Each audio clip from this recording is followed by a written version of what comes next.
हम सब कुदरत के गेस्ट हैं। हमें गेस्ट की हैसियत से रहना है।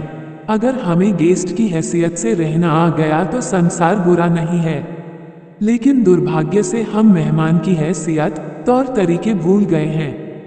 हम मेहमान के बनिस्बत अपने को मालिक समझ बैठे हैं। अरे, मेहमान को मेहमान की तरह रहना चाहिए। मेजबान को जरा सी भी तकलीफ न हो इसका ख्याल रखना चाहिए। मेहमान को अपने गेस्ट रूम में ही चुपचाप बैठना चाहिए। बार बार रसोई में जाकर दखलंदाजी नहीं देनी चाहिए। गेस्ट का रसोई में जाना और हमारा कुदरत के खिलाफ जाना ठीक नहीं है।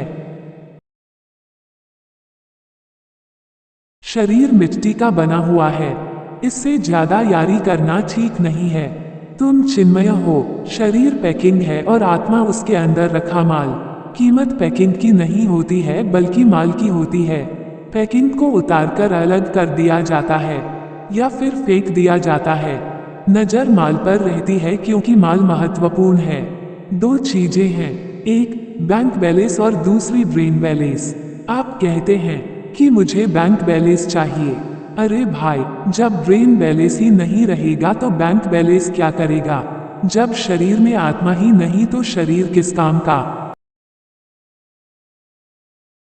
खाओ पियो, ये दुनिया की प्रकृति है। खाओ पियो मौज करो, ये जीवन की विकृति है। तथा जियो और जीने दो, ये भारत की संस्कृति है। हम भले ही प्रकृति में जिए पर संस्कृति को न भूलें। और जिंदगी में खुशियां आए तो अपने ही आंगन में नचे, बाहर की दुनिया चेचे न करें। क्योंकि मेरा अपना मानना है कि जो ज्यादा चेचे करता है उसे मृत्यु जल्दी चेंचती है। जो मिला, जैसा मिला, जितना मिला उसके लिए कोई शिकवा गिला न करें। और अगर मन पसंद मिल गया तो गुमान न करें। हर घटना को प्रभु का प्रसाद माने और उसकी रजा में राजी रहना सीखें। जो जिंदगी के विषाद को भी प्रभु का प्रसाद मानकर चलता है उसके लिए विषाद भी आशीर्वाद बन जाया करता है। प्रभु से इस बात की शिकायत ना करो कि उसने तुम्हें औरों से कम दिया है, बल्कि इस बात के लिए धन्यवाद दो कि उसने तुम्हें तुम्हारी पात्रता से ज्यादा दिया है। कहते हैं शक का इलाज नहीं है।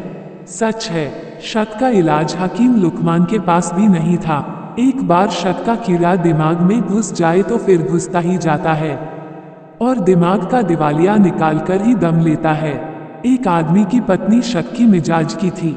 एक दिन पति के कोट पर लंबे बाल ढूंढने लगी। जब उसे बाल नहीं मिले तो बोली, अच्छा तो तुम आजकल गंजी औरत से इश्क फरमा रहे हो। सच, शक का कोई इलाज नहीं। संसार में सुखी रहना है तो एडजस्टमेंट करना सीखिए। जो अपने को परिस्थिति के अनुकूल एडजस्ट नहीं कर सकता वो सब जगह से रिजेक्ट हो जाता है।